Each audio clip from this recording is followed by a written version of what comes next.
하나님께 오늘 우리에게 주신 말씀 누가복음 12장 15절부터 21절 말씀, 우리가 잘 아는 어리석은 부자 비유 얘기인데, 오늘 설교 제목 따라할까요? 인생을 망치는 착각. 인생을 망치는 착각. 15절부터 읽겠습니다. 그들에게 이르시되 삼가 모든 탐심을 물리치라. 사람의 생명이 그 소유에 넉넉한 데 있지 아니하니라 하시고, 또 비유로 그들에게 말씀하여 이르시되 한 부자가 그 밭에 소출이 풍성함에 심중에 생각하여 이르되 내가 곡식 쌓아둘 곳이 없으니 어찌할까 하고, 또 이르되 내가 이렇게 하리라. 내 곡간을 헐고 더 크게 짓고 내 모든 곡식과 물건을 거기 쌓아두리라. 또 내가 내 영혼에게 이르되 영혼아, 여러 해 쓸 물건을 많이 쌓아두었으니 평안히 쉬고 먹고 마시고 즐거워하자 하리라 하되, 하나님은 이르시되 어리석은 자여, 오늘 밤에 내 영혼을 도로 찾으리니 그러면 내 준비한 것이 누구의 것이 되겠느냐 하셨으니, 자기를 위하여 재물을 쌓아두고 하나님께 대하여 부여하지 못한 자가 이와 같으니라. 아멘. 할렐루야. 할렐루야. 돈이라면 벌벌 떠는 어느 구두쇠 총각이 사랑하는 여자를 만나서 결혼하게 됐습니다. 그런데 마땅히 결혼 주례를 설 사람이 없어요. 고민 끝에 평소에 동네에서 알고 있던 동네 목사님을 찾아가서 결혼 주례를 부탁합니다. 목사님, 저 결혼하게 됐는데 결혼 주례 좀 부탁드립니다. 목사님은 사정이 그러하다면 제가 주례를 서겠습니다. 약속해요. 그러자 이 구두쇠 총각이 그러면 주례 사례비는 얼마를 드려야 할까요? 묻길래 목사님께서 웃으면서 그러면 그쪽 신부가 예쁜 만큼만 주세요. 그랬어요. 그러자 이 구두쇠 총각이 이 주머니에서 지갑을 꺼내더니 1,000원짜리 한 장을 주는 거예요. 목사님 뭐라고 말도 못하고 어처구니 없고 좀 떨떠름한 표정으로 주례비를 얼마 받았다고요? 1,000원을 받았어요. 그리고 결혼식 날이 돼서 목사님은 주례를 잘 마쳤고요. 부부 신혼여행을 떠나려고 하는 부부를 붙잡고서 목사는 주머니에서 돈을 꺼내면서 이거 가지고 가게나 거스름돈 900원. 우리 옆 사람 보세요. 옆 사람 얼굴 한번 보세요. 얼굴 한번 환하게 웃으면서 미소로 인사하고 대로 칭찬해. 인상 쓰지 말고 인사합니다. 사랑하는 성도님, 활짝 웃는 100만 불짜리 얼굴을 보니, 100만 불짜리 얼굴을 보니 예수님의 얼굴을 본 듯합니다. 아주 좋습니다. 오늘도 기쁘고 즐겁고 행복하세요. 할렐루야. 우리가 어렸을 때 불렀던 동요 중에 원숭이 엉덩이는 빨개라는 그 노래가 있습니다. 원숭이 엉덩이는 빨개, 빨가면 사과, 사과는 맛있어, 맛있으면 바나나, 바나나는 길어, 길으면 기차, 기차는 빨라, 빠르면 비행기, 비행기는 높아, 높으면 백두산. 그 다음에 어떻게 되죠? 백두산은 뾰족해, 뾰족하면 주사, 주사는 싫어, 싫으면 시집가. 이렇게 끝나요. 소위 꼬리따기 노래인데, 빨간 원숭이 엉덩이가 사과가 되고 그 다음에 바나나, 기차, 비행기, 또 백두산, 주사, 시집가로 전환되면서 우리의 상상력 속에서 빠르고 재미있게 전개되는 것을 봅니다. 참 황당한 전개지만 구구절절이 다 맞아요. 원숭이 엉덩이 보셨습니까? 보셨어요? 빨개요. 빨개요. 맞아요. 또 사과 맛이 최고입니다. 바나나는 과일 중에 아주 길고요. 기차는 빠르죠. 또 비행기는 높이 날고, 또 백두산은 우리 한반도에서 제일 높은 산이죠. 주사는 또 뾰족합니다. 그런데 주사는 싫어요. 싫으면 뭐 하라고요? 네, 며느리들이 싫어하는 시집가로 이제 끝이 납니다. 여러분, 원숭이 엉덩이가 빨간 것은 틀림이 없는 사실입니다. 그런데 왜 빨가면 사과가 되어야 할까요? 세상에 빨간 것이 수도 없이 많아요. 빨간 장미, 빨간 풍선, 또 빨간 고추, 또 빨간 스카프, 여러분 맛있게 먹는 신라면 국물도 새빨갛습니다. 또 사과는 파란 사과도 있어요. 그런데도 마치 빨간 것은 사과밖에 없다는 듯이 빨가면 사과라고 단정 짓는 것은 억지 논리가 아닐 수 없습니다. 또 사과는 맛있는데 왜 맛있는 것은 유독 바나나입니까? 여러분, 바나나가 맛있지만 바나나 드시겠어요? 한라봉 드시겠어요? 저는 한라봉 먹습니다.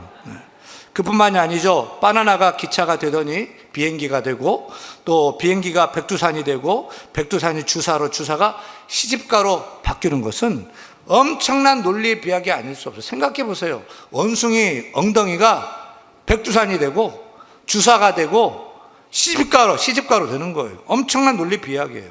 여러분, 이런 논리 비약에는 언제나 진실을 왜곡하고 호도하는 경우가 많습니다. 특별히 우리가 언제나 잘못 생각하는 대표적인 논리의 비약 중에 하나가 돈 많이 벌면 행복하다는 생각이에요. 출세하면 행복하다, 성공하면 행복하다는 생각이에요. 이것은 명백한 논리 비약이에요. 진실이 아닙니다. 몇 해 전이죠. 우리나라에서 가장 돈이 많다는 그 재벌 총수가 자신의 회사에서 뛰어내려 죽었던 것을 우리는 다 기억합니다. 또 우리나라 최고의 그 재벌도 최근까지도 감옥에 들락날락. 그분이 돈이 참 많은데 돈 많아서 행복할까요? 우리나라 대통령들 최고의 자리에 앉았는데 퇴임하면 또 감옥에 가 있는데 권력이 행복을 보장합니까? 우리가 다 좋아하는 이 인기 스타들 때때로 자살하는 것을 비관해서 자살하는 걸 봐요. 여러분, 인기 있으면 행복해요? 일리노이즈 대학교의 한 교수가 설문조사를 했습니다.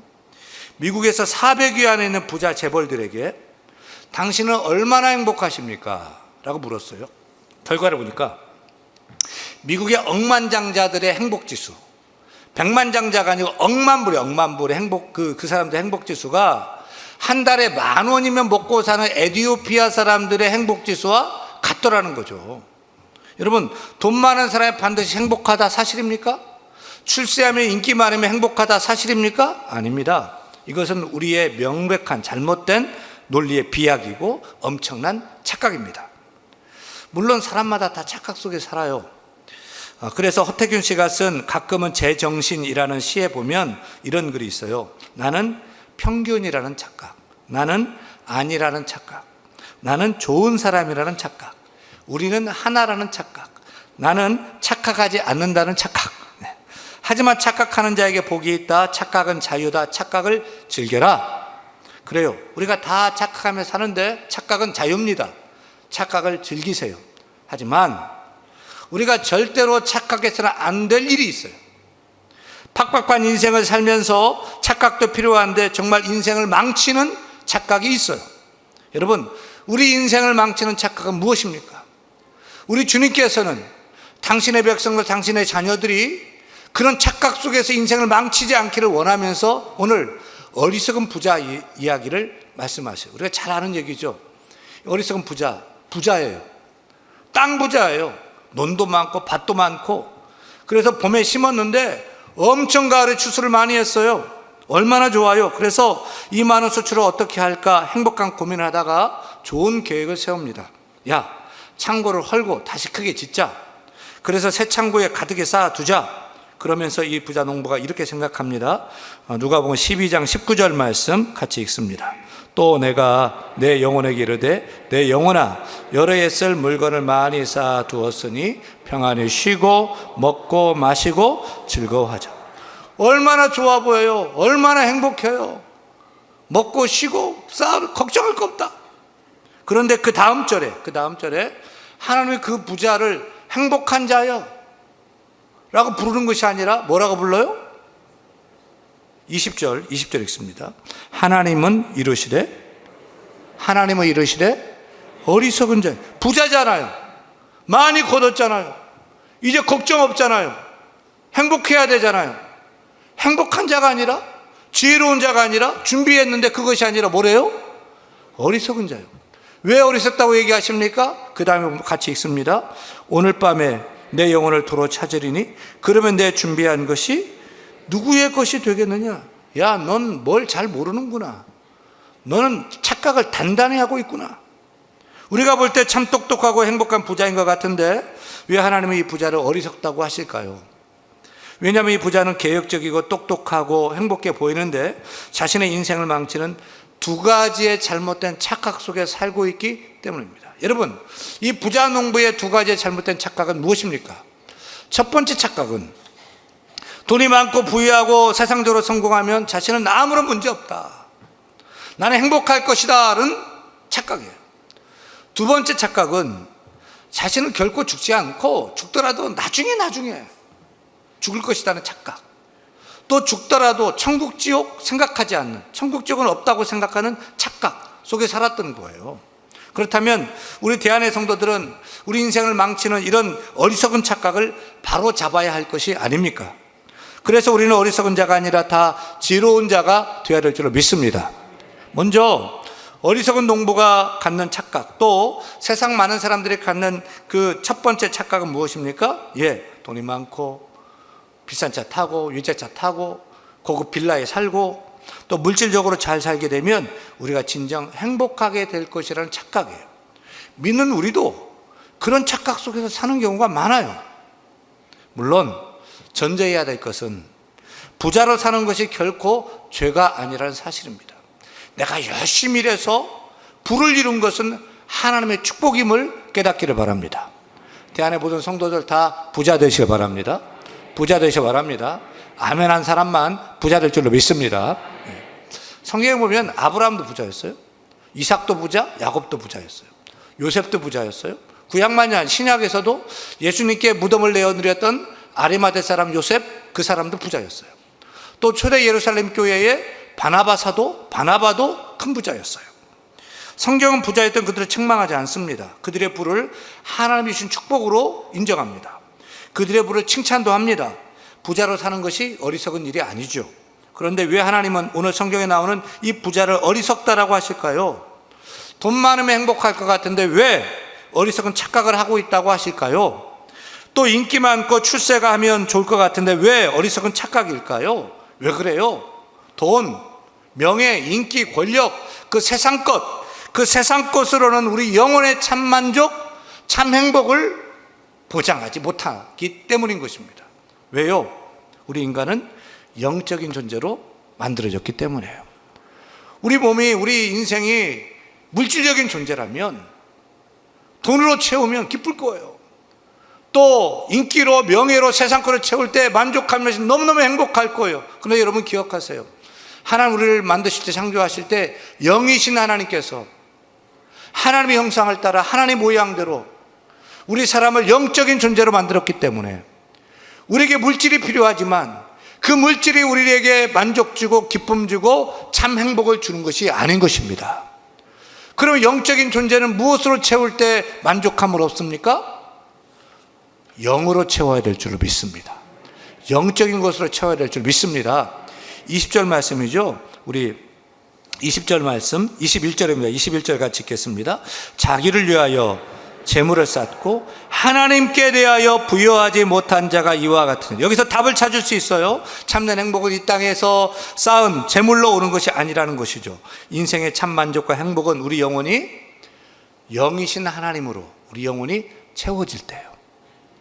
우리를 만드신 창조주 하나님이 우리 인생 가운데 계시고 하나님이 충만하게 채워질 때 우리는 참 만족과 행복을 얻게 되는 줄 믿으시길 바랍니다. 하나님으로 부여할 때 우리는 참 기쁨과 만족을 얻게 된다는 거죠. 따라서 여러분, 세상 물질로 채워서 행복을 찾는 것이 아니라 하나님으로 채우는 자가 다 되시기를 축원합니다. 하나님으로 충만한 자가 되기를 축원합니다.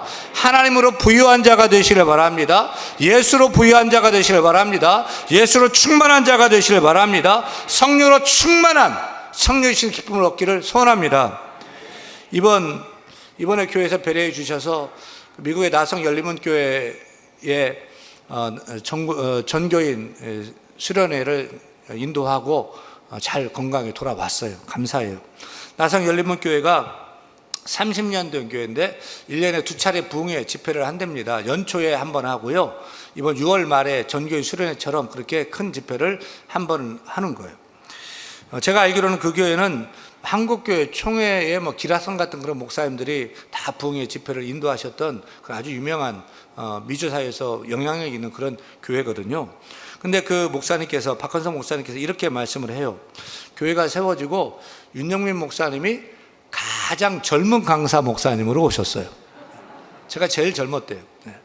젊은 목사님 오시니까 말씀도 젊고 신선하고 새롭고 너무너무너무 좋아요. 코로나로 지친 성도들이 말씀으로 충만하고 또 은혜로 이 진리로 충만해져서 모두가 즐거워하니까 저도 좋습니다. 목사님 교회는 이렇게 매주마다 부흥회를 할 텐데 성도님들은 얼마나 좋아할까요?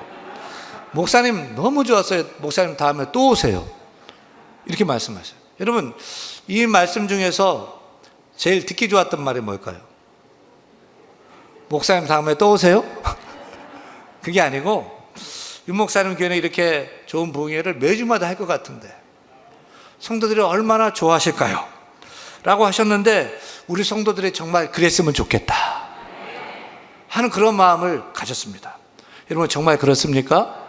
매주일마다 하나님 말씀으로 충만하십니까? 하나님으로 충만하십니까? 하나님으로 부유하십니까? 성령으로 부유하십니까? 미국에 갔더니 물가가 얼마나 높은지 차를 렌트했는데 기름값이요 장난이 아니에요.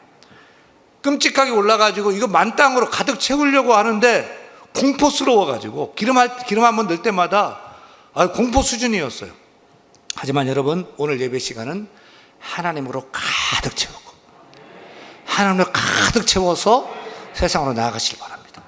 얼마나 더워요. 폭염, 무더위, 폭우, 물가, 또 정말 코로나 너무나 힘든데 여러분 세상 달리다가 퍼져버리면 어떻게 됩니까? 이 예배 시간에 하나님으로 가득 채우시기를 축원합니다. 예수님으로 가득 채우시기를 바랍니다. 성령으로 채우시기를 바랍니다. 다 예수 부자 되고 하나님 부자 되기를 소원합니다. 삼성의 회장은 돈 많은 그런 부자이지만 우리는 대한의 성도들은 예수 부자가 되고 믿음 부자가 되어서 믿음을 자랑하며 사는 우리 모두가 다 되기를 간절히 축원합니다. 축원합니다. 그래서 우리가 하나님으로 충만해서 하나님으로 부유해지고 우리 영혼이 예수님으로 충만해서 예수님으로 부유해지면 세상에 알 수도 없고 세상에 줄 수도 없는 참된 기쁨과 참된 평화가 샘솟듯이 우리의 심령 가운데 펑펑 솟아오르게 될 줄로 믿습니다. 예수로 충만해지면 죄로 눌린 죄책감이 사라지고 우리 마음이 치유가 되고 영혼도 치유가 되고 참된 자유를 얻게 될 줄로 믿습니다. 예수 우리 가운데 충만하게 거하시면 돈은 좀 없고 가난해도 기쁨의 샘이 터질 줄로 믿습니다. 지하 단칸 새방에 살고 서로 살아서 염려근심 있지만 염려근심이 주 안에 다 사라질 줄로 믿습니다.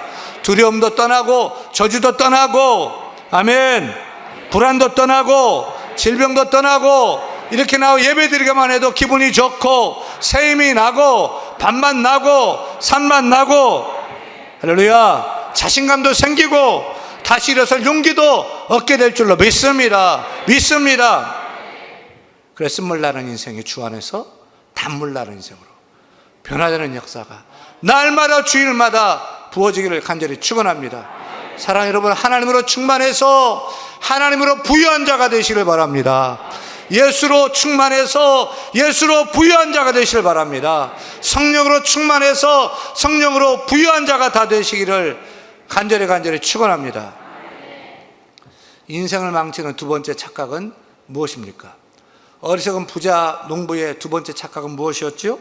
그것은 나는 먼 나중에나 죽게 될 것이라는 착각이었어요.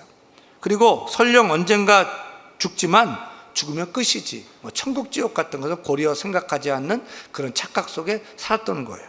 오래전에 프랑스의 어느 중년 변호사가 집 한 채를 소유하고 있는 90대 초반의 할머니 칼멘트라는 할머니와 다음과 같은 합의를 계약을 했어요.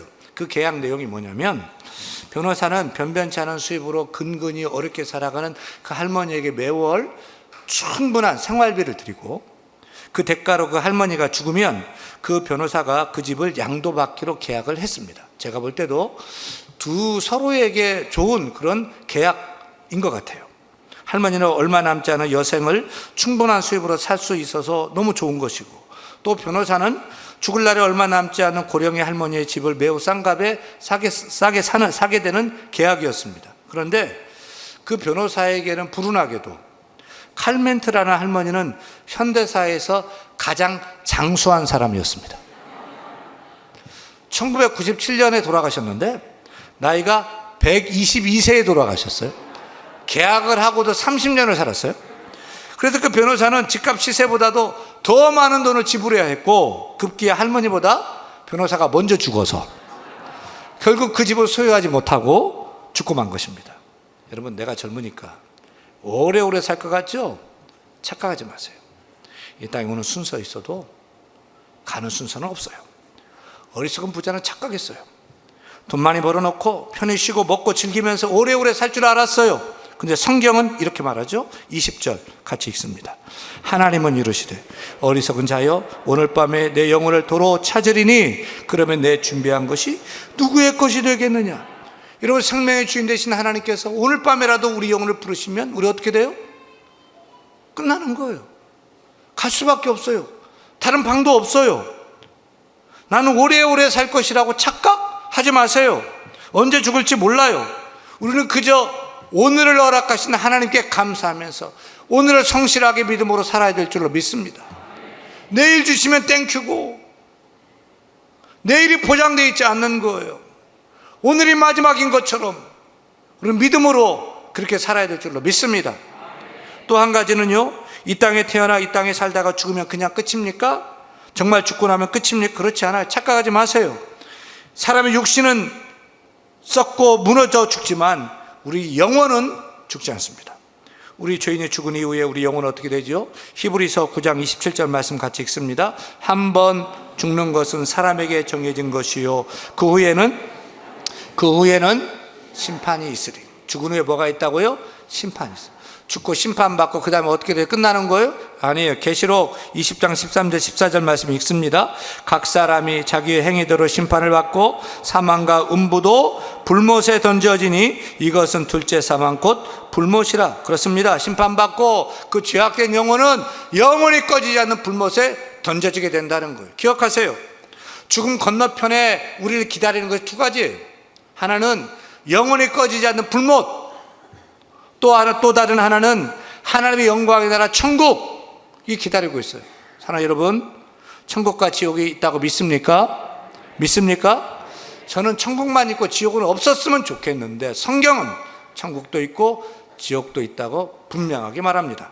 그렇다면 죽은 후에 우리가 다 지옥이 아니라 천국 가야 될 줄 믿습니다. 천국 가는 길은 무엇입니까? 오직 예수예요. 오직 예수. 다 따라합니다. 내가 곧 길이요 진리요 생명이니 나로 말미암지 않고는, 예수로 말미암지 않고는 아버지께로 천국으로 올 자가 없느니라. 오직 예수님만이 구원의 길 되십니다. 구원의 진리이십니다. 구원의 생명이십니다. 예수님은 구원의 길, 진리, 생명일 뿐만 아니라 인생의 길이요 진리요 생명됨을 믿으시기를 축원합니다. 예수님 없이는 하나님께 갈 수 없고요, 예수님 없이 형통할 수 없고, 예수님 없이는 우리가 참 행복으로 살아갈 수가 없는 줄로 믿습니다. 따라서 우리가 이 땅에서 행복하게 살고 저 천국에 행복하게 사는 길은 하나밖에 없어요. 오직 예수로 충만하고 예수 믿고 예수로 살다가 천국 가야 될 줄로 믿습니다. 여러분, 이제 더 이상 잘못된 착각 속에 살지 마세요. 세상은 우리에게 행복을 주지 못합니다. 왜냐하면 우리는 물질로 채워져야 되는 것이 아니라 영혼을 가진 영적인 존재이기 때문에 영이신 하나님으로 채워져야 됩니다. 예수님으로 채워져야 됩니다. 성령으로 채워져야 됩니다. 그래야 참 만족, 참 행복을 얻게 되는 것입니다. 그런데 놀라운 사실은 예수님 내 안에 계시면 내 인생이 천국 되는 것입니다. 예수님 내 안에 계시고 하나님이 내 안에 풍성하게 거하시고 통치하시면 내 인생 내 마음에 하나님 나라가 임하게 될 줄로 믿습니다. 따라서 이 땅에서 우리가 모두가 하나님 잘 먹고 예수님 잘 믿어서 이 땅에서도 천국, 아멘. 죽으면 더 좋아요. 진짜 천국 가서 참 행복을 누리는 태안의 모든 성도가 되기를 우리 주 예수님 간절히 축원합니다. 축원합니다.